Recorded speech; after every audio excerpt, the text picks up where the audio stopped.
morning all.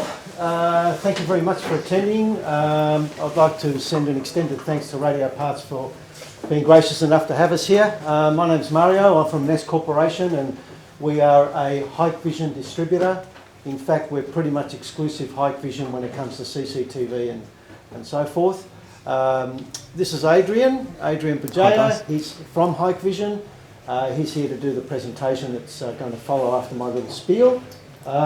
Just like to point out a couple of things. We're going to focus today pretty much on the AX Pro wireless security system. And when I say wireless, it is completely wireless. You don't have to run a single cable. Following that, we're going to talk about a hybrid system that you can run both wired and wirelessly. And just bring your attention to this brochure, which introduces the HikConnect ecosystem. So, ecosystem because everything interconnects. Your AX Pro, your CCTV, your Intercom, whatever Hik produce interconnects and is presented on one app on your phone. And that app can be used to set up and configure, for example, the AX Pro system. You don't need to run a keypad to do it. You don't need to run VMS to do it. You can do it all through your HikConnect application. So Hikvision, just as a matter of interest, they employ around 40 or 42,000 people.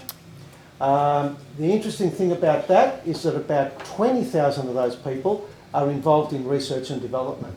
So a lot of funding is poured into R&D, and you will see that they do have a major competitor amongst others. And what I've noticed in dealing with Hik now for about 5 years, 4 or 5 years, is that Hik will release something and then 6 months later the competitor will release it. So they're definitely the market leader.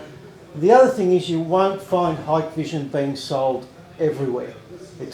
Certainly it's not in Bunnings, it's not, it is run through an exclusive distribution network, and that distribution network looks after partners such as Radio Parts. We have an incredible support team. Hikvision are here to help you in any way possible. If you have a project, if you need technical support, there are 2 tiers of support there. There's NES, so we have a direct 1300 number for tech support. For heavier tech support that we may not be able to help you with, Hikvision on many an occasion have come out to site with me and helped me with a project, helped me do this, helped me do that. So it's that type of business forum that we have. So we're not a company that goes out and sells to every Tom, Dick and Harry and then you come and buy something and I'm sorry, we're busy, we can't help you. It doesn't work that way. We're certainly not the cheapest, but in the long term we are because of the support that we give you guys. So, you pay peanuts, you get monkeys sort of thing, and I don't have an itch. So, on that note, I'll hand you over to Adrian, and I think you'll enjoy the session. Thank you. Thanks, Mario. It's funny, he mentioned if you pay peanuts, you get monkeys. Why did everyone look at me? Maybe it's your tail.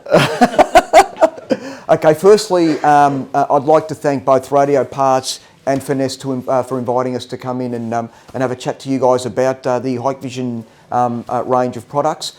This is, I think, the 3rd one that we've done throughout the last probably year and a half.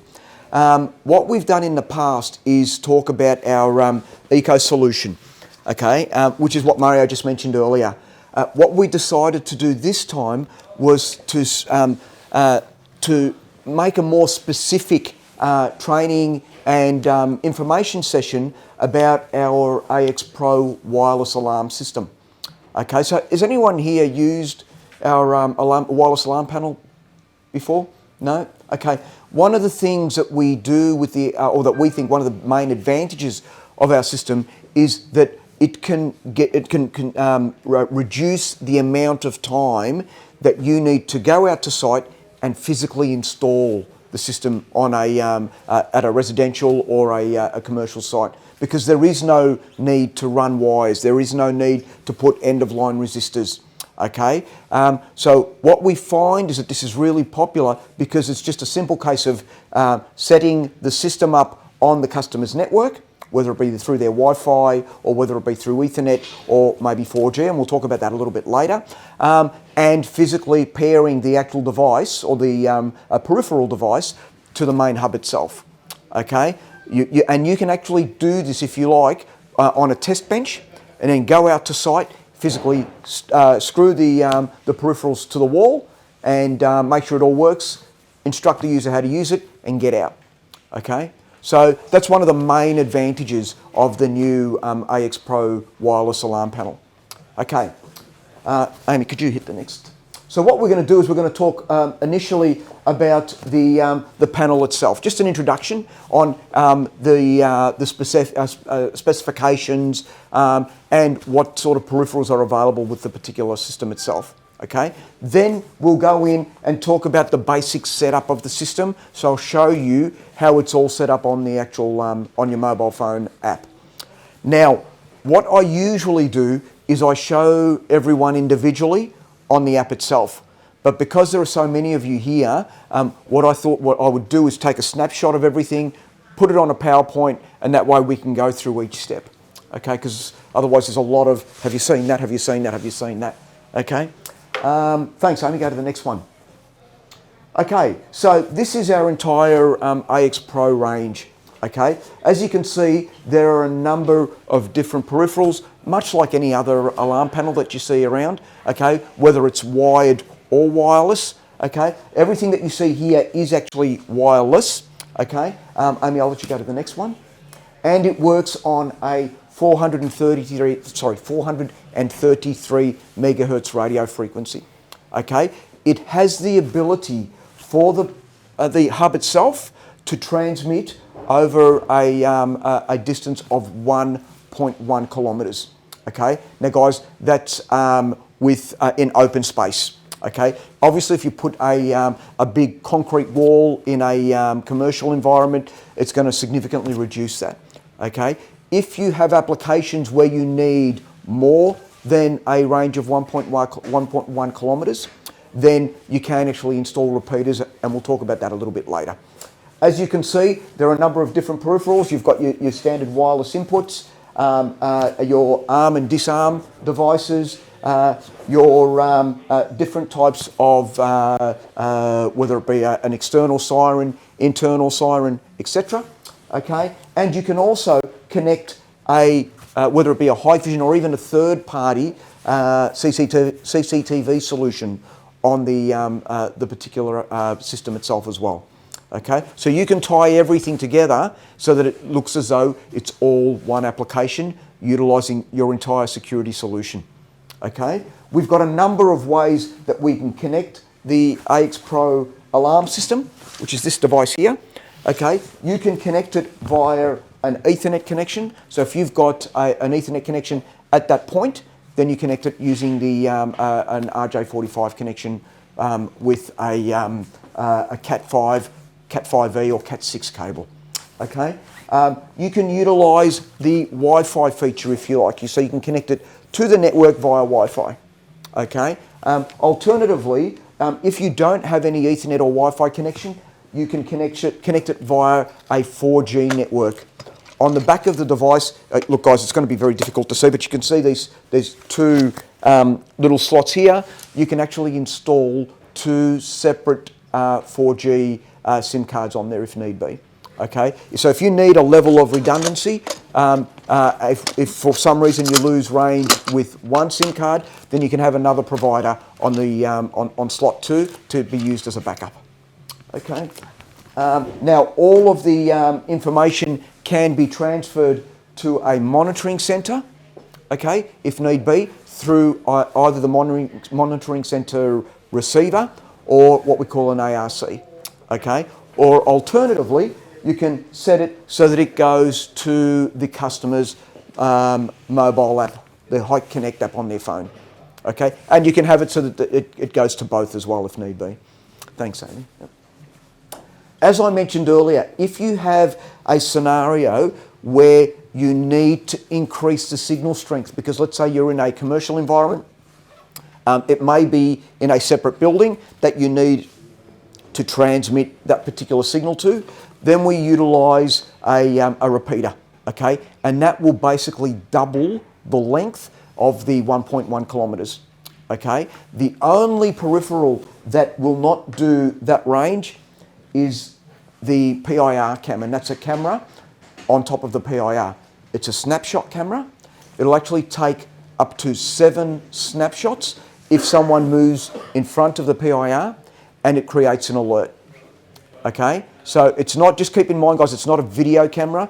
You cannot view through the camera unless there's an alert for privacy issues. So if it triggers an alarm, then it'll actually send you a signal, or an image I should say, on your mobile phone app to the either the end user or the monitoring station of the reason why the alarm was triggered.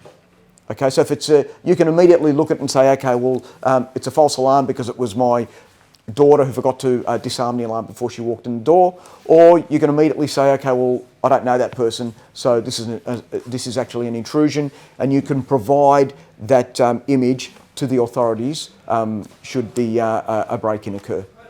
Okay. Okay, now you can install up to 4 of these repeaters on the one system. Okay, so just keep that in mind. Thanks, Amy. All right, so system capacity. I mentioned earlier that you can install a SIM card on the AX Pro system. I also mentioned that you can install 2 slots, or you can install up to 2 SIM cards for a level of redundancy. Okay, you can have up to 48 users in total. The first user will always be the administrator.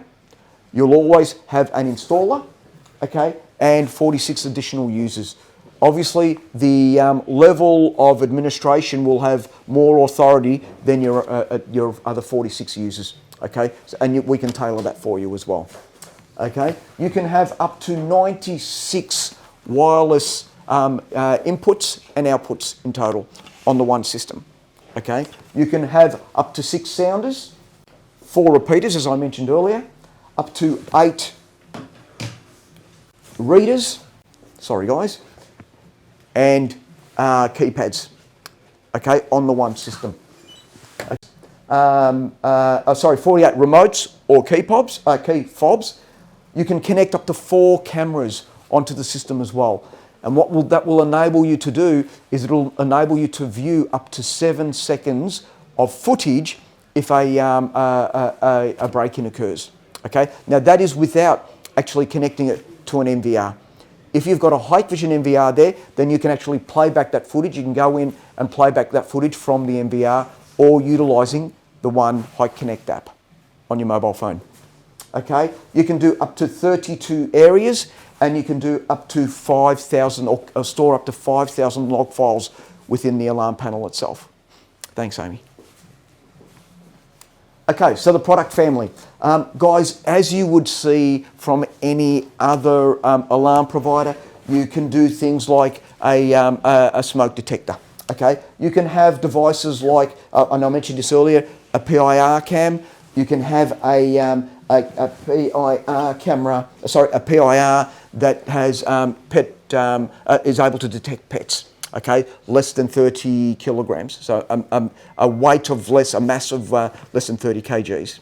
Okay, you can have a number of different peripherals, panic buttons. We've also got just released new external detectors. Okay, and you can also have an external detector with a separate camera module, pretty much like the PIR cam for internal. So you can have one of those for outside as well. Okay, and that's this particular device here. Okay, now all of these can be connected to your Hike Connect app for the end user, or the Hike Pro Connect app for you guys who are installing. Okay, so if any of you guys do install a lot of these alarm systems, please try the Hike Pro Connect app. What it will enable you to do is it will enable you to monitor and to check the health of each of the Hikvision, whether it be an MVR, alarm panel, or intrusion video intercom system. Sorry. Okay, so you'll be able to monitor the health of each of your clients by using this particular app. Okay, thanks, Amy. Okay, what I'm going to do now, guys, is just go in and discuss how we physically set up or pair a peripheral to the, if you'd like to come and sit down, there's plenty of chairs in the front. Okay, how to connect a peripheral to the main hub unit itself. Okay, so we'll just go on to the first slide. So there are, oh, excuse me guys. There are 3 different types of connections that we can connect the device to the cloud service. Okay, the first one is, as I mentioned earlier, via Wi-Fi. We can connect it via a LAN connection, or we can connect it via a 4G network. One of the things that I get asked the most about the cloud services is where we actually utilise our servers, or where they're located. Okay, we utilise 2 servers. One is located in the US, and the second one is located in Singapore. Obviously, because we're in Australia, most of the bulk of the usage that we utilise is the one from Singapore. Okay, no information is stored on the cloud service. So what that means is there's no ongoing charge to the end user. Okay, we utilise the cloud service as a freeway, if you like, to connect the mobile phone to the particular device. Okay, that's all we use the cloud service for. So there is no need to rent any storage space because we don't need it. Okay. Okay, thanks, Amy. Okay, so adding a device. So what we do on the mobile app, the Hike Connect app, what we do first is we click on, there'll be a little plus symbol on the top screen of your mobile app. There'll be nothing listed if you've got no other NVR or anything else connected for that particular client. Okay, there'll be no devices listed on their app at all. Okay, one thing you'll need to do is install the app on the client's, on the end user's mobile phone, so that we can go in and set up or configure the system from there. Alternatively, what you can do is install it on your mobile phone first, set everything up, and then unbind or delete that device from your mobile phone, and then bind it to the customer, the end user themselves. Okay, it's up to you which way you want to do it. Okay, so from here we go and we click the add button, and it will automatically put the system in camera mode, ready to scan a QR code. On the actual back of the hub itself, there's a little QR code on the top there, guys. It's going to be a little bit difficult to see, but take my word for it, there's a QR code there. If you want to come and have a look at the systems after we've finished the presentation, please feel free to come in and have a bit of a play. Okay, there is also a QR code, on this one there isn't, but usually there's a QR code on the inside of the device as well. Okay, so if something happens to that one there.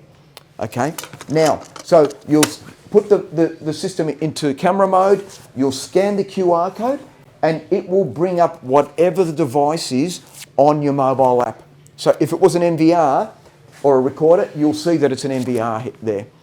For this particular application, it's going to show you that it's an AX Pro that it's read the QR code for. Okay. If you want to, you can then, from there, we acknowledge that yes, that is the device that we're connecting. It's an AX Pro system. So we click next, and then it will bring us up to this screen that we see here.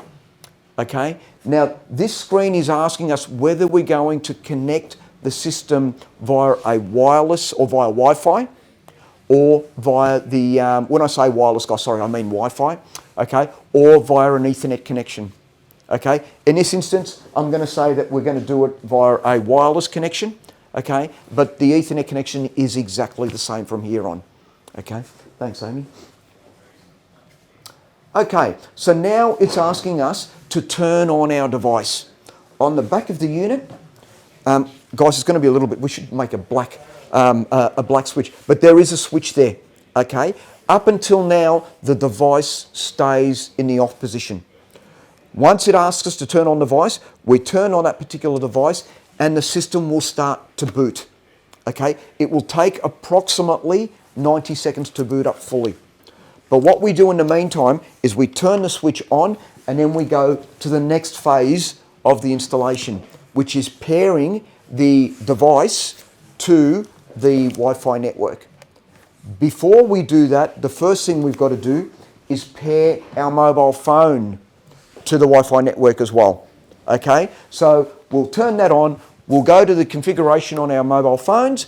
We'll go in, search for the Wi-Fi network, put in the password. So if you're going to set this up at the end user's premises, have the end user with you so that they can actually punch in the password. Okay. Once you've punched in the password on your mobile phone, it will then ask you to punch in the password from the application itself, so that it will give the password to the device itself. Guys, one thing to keep in mind: it only will work utilising a 4G network. Okay, so if you've got a new router that's utilising 5G as well, please search for, because all the new routers will have both a 4G and a 5G connection. Please select the 4G connection from that router. Okay. Then we click, once we've put in the password, we can actually view the actual password itself to make sure it's correct, and then we can select next. Okay. Once we've selected next, it'll say that it's actually looking for the device and whether we want to verify that we are going to look for, sorry, not the device, the Wi-Fi connection. Okay. We'll click connect to network from there, and you'll have a little countdown on the screen so that it'll let you know whereabouts, or as soon as it finds the actual the Wi-Fi network. Okay, once it's found the Wi-Fi network, next page, thanks, Amy. Okay, the system is then connected to that particular Wi-Fi.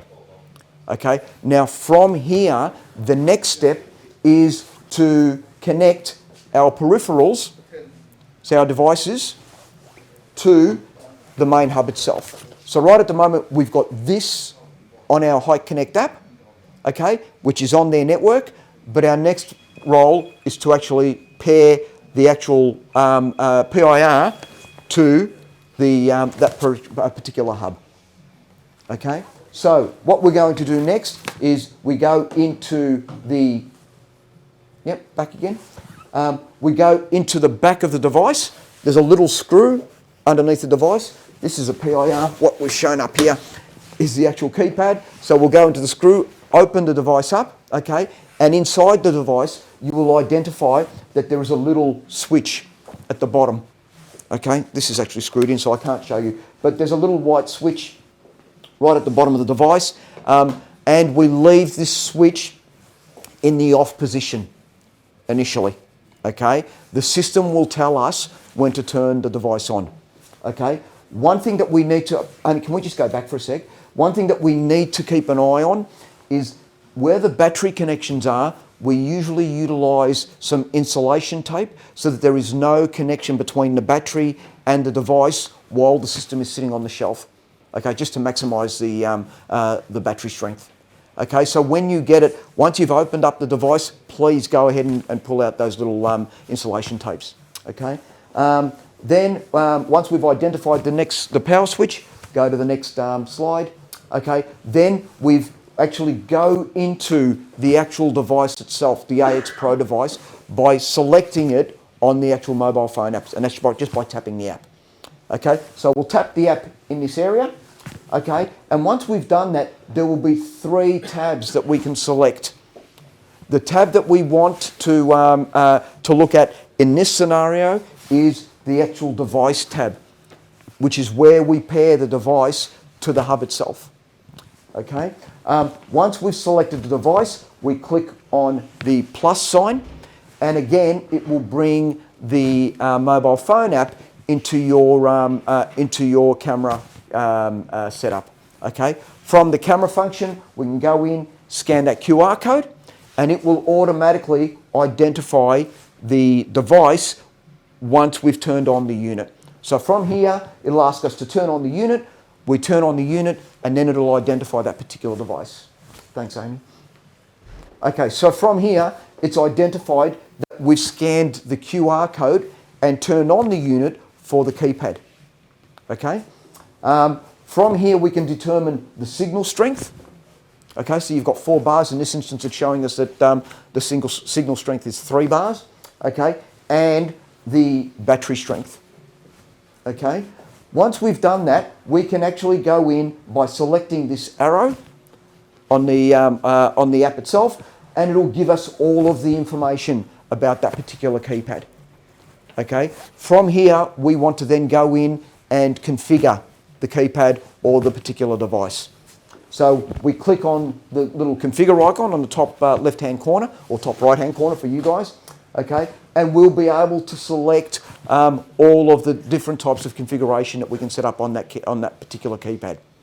Okay, now we may want to link the keypad to a particular area. Can anyone remember how many areas we can set up on this system? 32. Yeah, beautiful. Okay, so we can set up to 32 different areas on one system. Okay, everything else, guys, is exactly the same as you'd find on any other alarm panel. Okay, next one. Thanks, Amy. Okay, where are we? So now what we're going to do is we're going to set up a passcode or a user on the system. So what we'll do from here is we'll go from the screen, we'll select the configure icon.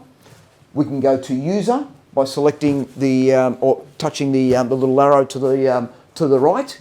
Okay, and from here we can go in and add or maybe even what's the word I'm looking for? Reconfigure the admin user.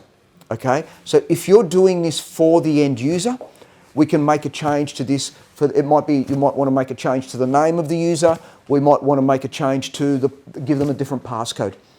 Okay, so here's where we do all of this, these sort of changes to the user itself. Thanks, Amy.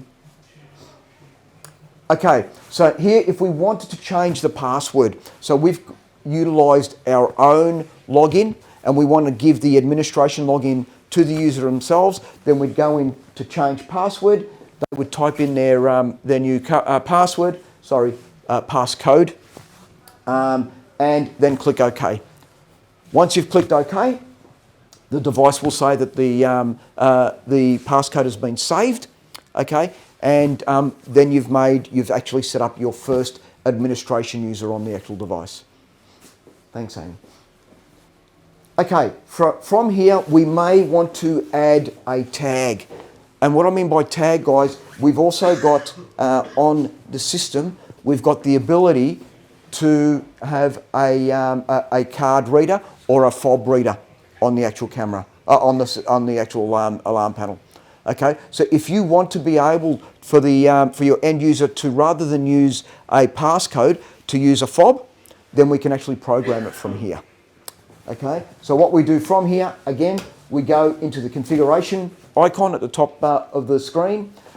We now highlight the card and tag function, okay? And then from here, it will ask us what we want to do. We want to add a user or add a fob.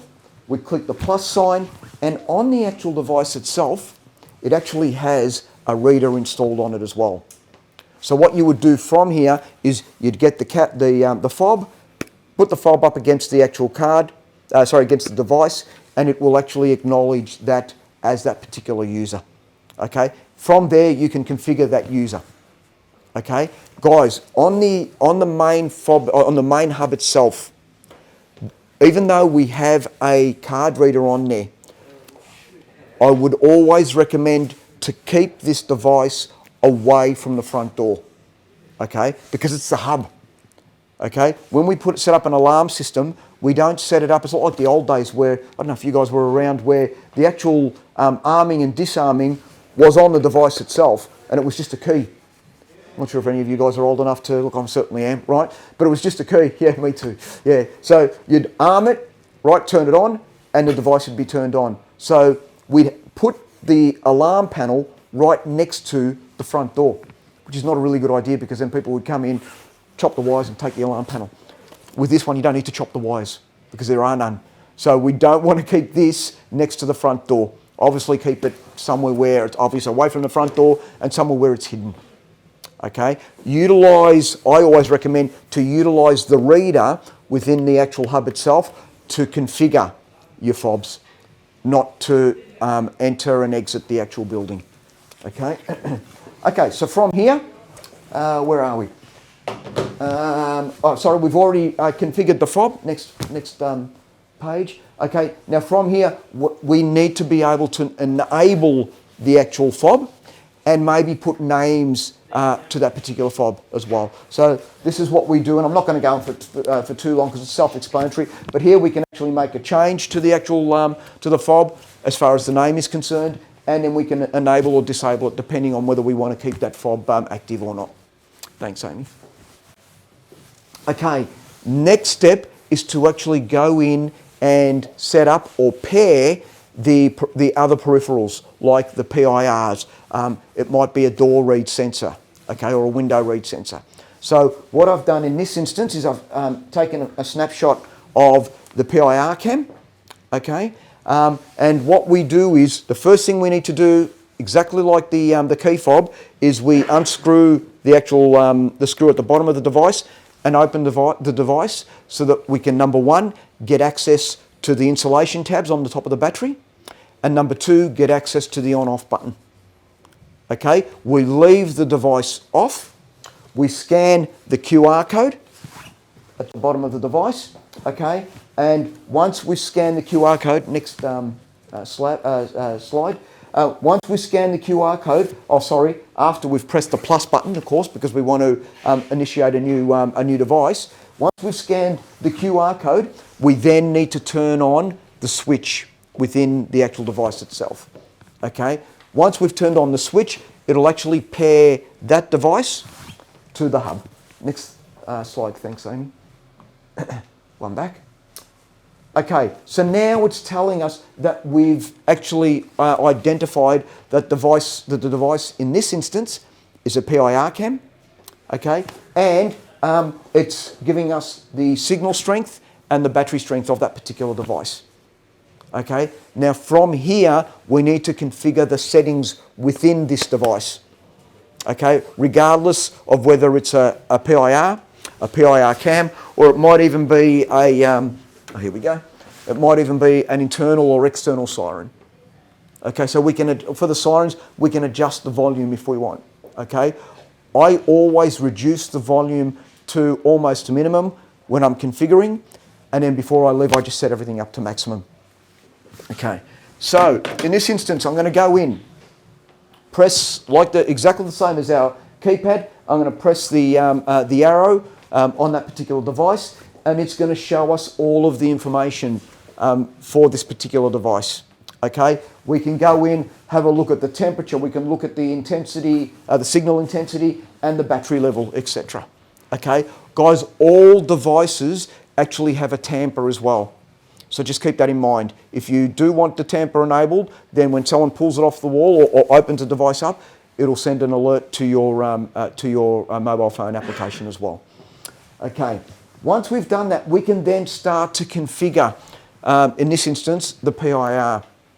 Okay, so what we've got in this instance is, do we want to set up the PIR as an instant zone, or do we want to set it up so that it's got an entry delay and an exit delay?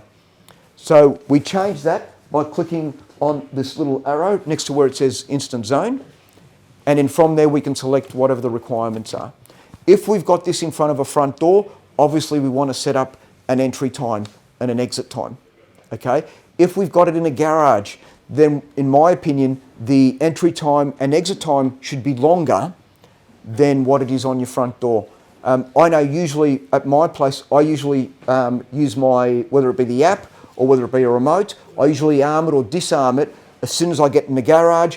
I open the garage door and then I reverse the car. Okay, so that could take a minute. Okay, so I actually set the entry time and the exit time of my vehicle in the garage, or the PIR in the garage, for approximately 1 minute. Okay, whereas in your front door you only need it, you might need 12 seconds depending on how far your keypad is from your front door. Okay. All right, so we can do things like that from the zone type. Everything else is pretty much the same as every other alarm panel that you've seen or used before. Okay, if you need to set up, well, we call them stay arm bypasses, but it's usually a bypass zone. Okay, so if you've got, let's say you've got a double-storey building, a home, and all of the bedrooms are upstairs, and you want to configure the system so that people can move around upstairs but arm downstairs while you're sleeping, then you'll set up that as a bypass zone. Okay, pretty much like any other system. Everything else, guys, is exactly the same as you'll see in any other alarm panel. Okay, but you can configure it by the actual PIR, the individual PIRs or the individual sensors. Okay, thanks, Amy. Okay, how does the system operate on the HiConnect app? So once you've set up the system, then it's time for you to hand over the product to the end user. Okay, so the first thing you've got to do, what do you think the first thing we'll do after we've set up the system? Delete yourself. Sorry? Delete yourself off it, or? Spot on. Yep. And I mentioned earlier, the first thing to do is to make sure that they've got the app on their phone, right? So once you've done that, delete yourself from the actual device, and then let them pair the device to their phone, because you guys as installers do not want to be arming and disarming the alarm panel.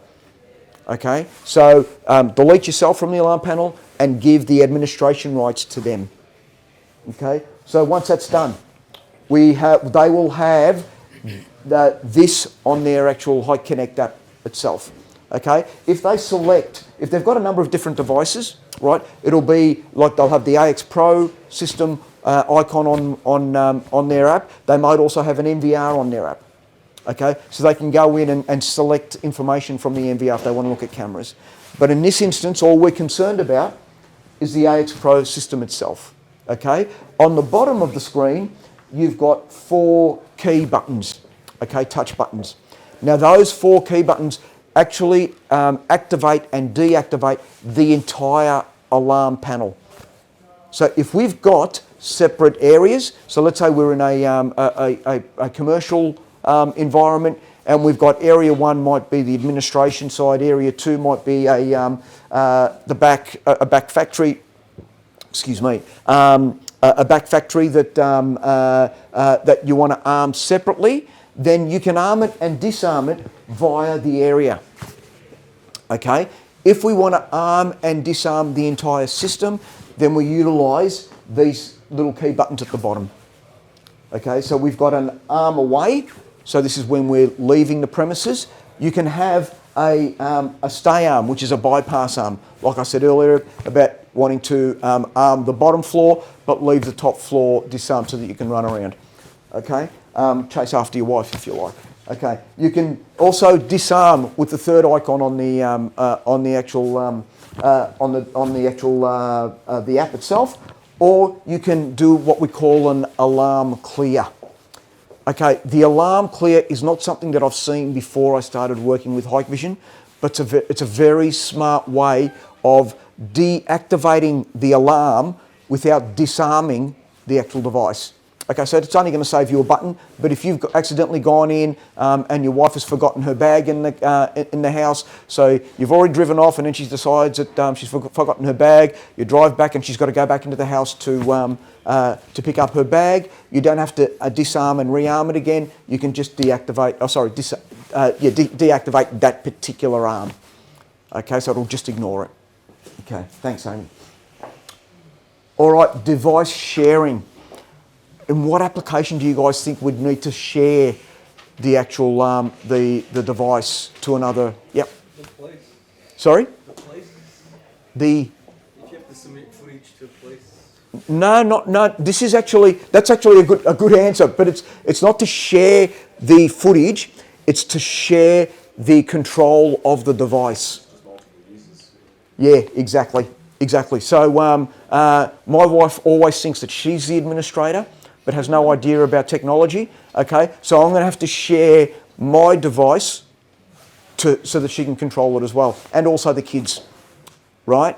Depending on obviously how old they are, right? But so what we'll do in this instance is we'll click this little share button on the top, okay, and from there it'll ask us what we want to do. If we want to add a recipient, so we want to add the wife, you click on the plus button, and then from here we can put in the particular person's email address or their phone number. Thanks, Amy. Next one. What it will do from there is it will send them a trigger or a message to accept the share. Okay, so from there, the person will then be able to scan. So the invitee will be able to scan the QR code and accept that share. Okay, and the QR code will be sent to them. Okay, and then they will then have the ability to arm and disarm that particular device. Everyone here married? Put your hand, show of hands if you're married. Okay. The wife is always the boss, yes? So the problem with this type of share is, remember, we have one administrator and up to 46 other users. Okay? Now remember what I said, the wife is, if you want to live a happy life, the wife is always the boss. So she's going to want to have the same administration rights as what you've got. If you play it smart, I tell my wife that she has administration rights and I'm just one of the plebs that work underneath her, right? So, but it's not true, we've both got administration rights.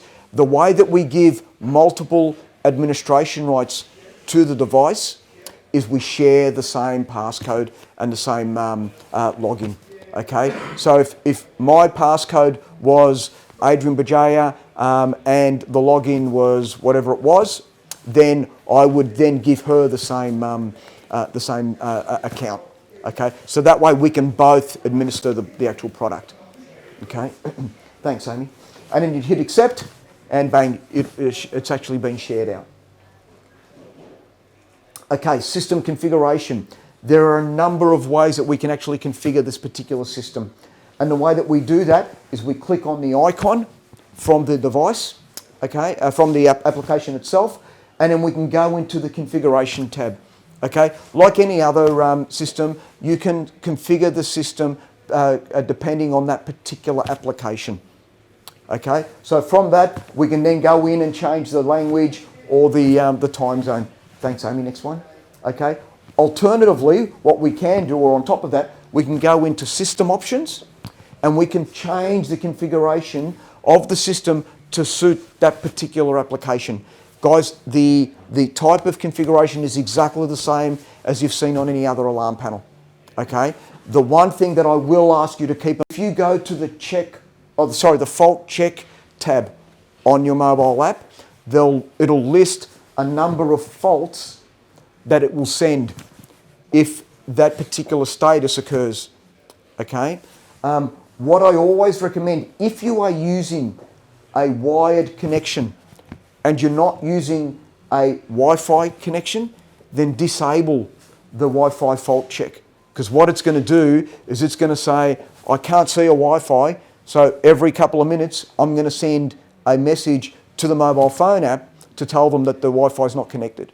So whatever you're not using, disable. Okay, the same goes for your cellular network. What a lot of guys do is they'll set up a backup. So you might use the Wi-Fi connection as your primary connection to the cloud and to your mobile phone app. But if for some reason your Wi-Fi is disabled or has stopped working, then what they'll do is they'll install a SIM card in the where the 4G card goes, where the SIM card goes, okay? And that will be used as a backup. So if that's the case, then you will still leave your Wi-Fi checked on, and you'll also keep your cellular network fault check on as well, okay? In that instance though, I would, because I haven't got a Ethernet connection connected, then I'd disable the wired check. Thanks, Amy. Okay, guys, does anyone have any questions about anything that we've discussed this morning? Yep. Yeah, we've just got one. Just so you were talking about having the Pro Connect app. Is that a separate app for the... Yes, it is. It is. Guys, just so that everyone knows, the two apps, the Hike Connect app is for the end user. The Hike Pro Connect app is for the installer. Okay? Every person who applies for a login for the Hike Pro Connect app in Victoria, it actually comes to myself or to my colleague Cliff Simmons to actually authorise. And the reason why we've set it up that way is we get a lot of end users who try and upload the Hike Pro Connect app to use on their phones, on their devices. Okay. If you are an installer, we always allow access for the installer. The reason why, the difference between the Hike Pro Connect and the Hike Connect, the Hike Pro Connect allows the installer to list a number of different devices to their account and allows them to do things like health check on each device. Okay, so if you are an installer and you think, yep, that would be something that you'd be able to offer to your clients, then that option is available. Okay, but as I said, it is not designed for end users. So if I get someone apply for it who's an end user, and it might be someone like a large commercial complex, we will not give them the authority to have an account with that particular application. Yeah. Okay. Is it any other questions? Yep. Yeah. Yep. There was one back there on the PIR cameras. Mm-hmm. So what were the limitations of it? You can't use it over an extender. It has to be off the main. No. You can use it over the extender. Okay. The limitation is everything else is 1.1 kilometre range. The limitation of the PIR cam, it's 900 metres. I think I'm not sure if I mentioned it in this because I had a session previous. It's the feeding back, is what you're saying. Yeah, so the range is slightly shorter. Okay. Yeah. If you do need to extend that, then you can still use the repeaters, and it will extend it. Okay. It will only take a snapshot if an alert is created. I'm not sure if that's what you're referring to. So if someone goes in front of the PIR cam, it'll take up to 7 snapshots of that particular person and then transmit that snapshot via the cloud to the mobile phone app. Okay. Alternatively, or even as well as, you can have it so that the system is monitored by a monitoring company and they will see that image as well. The reason why I always recommend that it also goes to the end user is because a monitoring company is not going to be able to identify whether it's a family member that just forgot to turn off the alarm panel before they walked in, or whether it's an actual intrusion or an intruder. Yeah.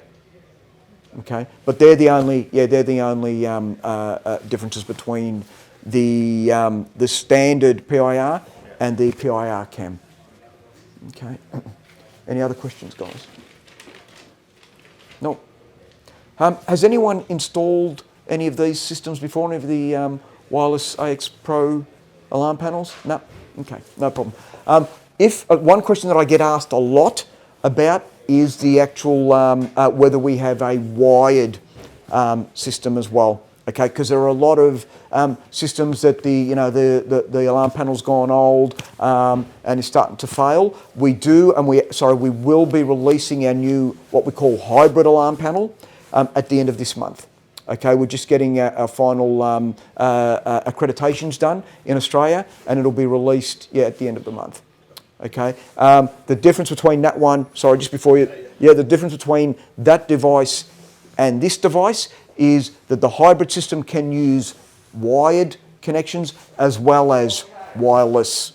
So if you want to use this wireless PIR in that solution or in that system, then you can actually connect it, via an extender. Okay. You're going to ask another question? Yeah, that's what I was asking, because you said some devices were, so is it like the keypad is both, is it as well, or is that purely wired? Or is just the main hub like a... Everything on this system, on the AX Pro system, is wireless. Okay, so Yep. So you connect power, spot on, to the hub, just 240 volts. There is a 12 volt version as well, if you prefer the 12 volt version.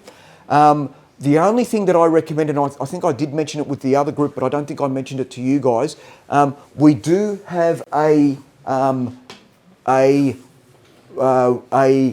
external Siren. Okay, I actually didn't bring one with me, which is a bit of a pity. But with the external Siren, it has the ability to connect a 12 volt power supply to it. If you're installing, guys, I always recommend to install or to connect it via a 12 volt power supply rather than just use the batteries. And the reason for that being that what will happen is the end user will get an indication if his battery is running low. For a PIR, they'll get up on an A-frame ladder, unscrew it, change the batteries. The batteries last between 3 to 5 years, just so that, and I don't think I mentioned that earlier. Okay, yep, sorry, one of the questions that you were going to ask, sorry, I should have mentioned it earlier. But with your external Siren, if you're looking at a residential area, and let's say it's a double-storey home, it can be quite high for an end user to climb the ladder, unscrew the device, take out the batteries. I think it's 4 batteries on the external Siren, and then put new batteries in. So to stop them from falling off the ladder and killing themselves, I always recommend just plug get a figure 8 cable from the device to a 12-volt power supply somewhere in the house. That's it. Sorry? Since the wife's a boss, you get hurt. Well, you should. But my wife is such a boss that she would get me to do it anyway. Yeah. Sure, Yeah. the same person. The PIRs, they have a LED light to say it's been picked up, something's picked up, right? Will it? Do the PIRs have an LED light like most other PIRs? Yes, it does. It's got a blue LED. So yeah.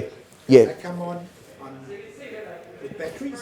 Yes, correct. I know there's some other wireless ones, they don't come on at all. No. This will come on. Yeah. No, this will come on as when someone moves in front of it. The actual, and that is one of the features that you can turn off as well. Okay. Yeah. So when you go within the settings of the device, you can say that yes, I do want the blue light to come on. It's only an LED, so it's only very low power consumption. But if you did want to extend the life of the battery, you can turn it off definitely. Yeah, the option is there. Okay. Any questions about the camera system? The alarm system? Even the hub, is that battery, the batteries as well? The battery backup. Yeah. So the hub has got a 240 volt or 12 volt power supply, and you can choose what sort of version you want. Correct. Well, the 240 volt is you actually physically get a 240 volt plug with it. Actually, you do get, if you do select a 12 volt device, you do get the 12 volt power supply with it as well. Okay, the reason we released the 12 volt device, which was, I think it was about 6 months ago, was simply because we did have a requirement that a lot of people wanted to install an alarm panel like this on a boat, for example. Yeah. So you can get a system with a 12 volt connection connected directly to your boat's battery, and it'll suffice. Yeah, it'll run the actual power system, the alarm system from there. Okay. What we do, guys. You can actually adapt wired PIRs to this wireless. Oh yes, you can. We can supply a transmitter. Okay. There is actually even a transmitter that you can actually put in. That's just the board itself. Okay, that you can actually put in a wired PIR. Thanks, Murray, that's a good point. Yeah, so you can put it in the wired PIR and it will actually transmit the signal to the AX Pro system as well. So that could be just any old PIR. Yep. Yeah, even an S1. Sorry, mate. There's also a relay that you can use, for example, to unlatch a door, like an auxiliary relay board. So if you wanted to use it to unlock a door, unlatch a door, or turn on some lights or whatever, you can do that. That's the thing there. Yeah. Okay. All right, guys. One thing that Radio Parts had asked me to discuss is what's just been released in the Hikvision portfolio. Okay, we have just released, behind me you can see what we call a Tandem View PTZ camera. Amy, is this live, is it, or is this a... Yeah, okay. So this is live footage in Queensland, okay, in our office in Queensland. And what we're looking at here is it's a stitched image of two megapixel cameras looking at a 180-degree field of view at a road intersection. Okay, so what we're seeing here is obviously it's a significantly wider. Normally our cameras will provide something like a 90-degree field of view. We're looking at 180 degrees so we can see the whole intersection with one camera. What we have done on this particular device is it's a PTZ camera with the top being two standard 2.8mm lens cameras with 2 megapixel each, so it's 4 megapixel in total, and on the bottom a PTZ camera, an individual PTZ camera. And what we can do with this system is we're able to zoom in to specific areas, right, and use the PTZ to look at an incident that may have occurred. So in this instance, let's say there was of course now because I'm talking about it, there's no cars there, but if there was an incident here where one car had run into another car, if we had someone monitoring the system and they could identify that, okay, an accident has occurred and it looks like the person who's caused the accident is going to run off, what the user can do is he can actually go in and create a circle, or a square I should say, in that area, and the PTZ camera will zoom in on that immediate area. So we can then go in, and if we're lucky enough and fortunate enough to do it in time, we can then identify the number plate utilising that PTZ. Okay, so that's one of the new cameras that is actually available now and has been released probably about a couple of months ago anyway. Okay, as far as alarm panels are concerned, okay, we have just released a hybrid alarm panel. Have I mentioned this? No? I mentioned any other? Yes. So the hybrid I have? Yes. I have? All right, well, we'll keep quiet about the hybrid. Sorry guys, I'm just repeating myself from the previous session. Okay, guys, have we got any more questions? We all, yep. All right, guys, I really appreciate your time. I hope this was a valuable session for you. If you need to come and see me after the presentation, please feel free to come and see me now. If you want to have a bit of a touch and feel of the product, have a look at you know, what it looks like and what it feels like, then be my guest and come up and have a bit of a look. Thanks for your time, everyone. Thank you.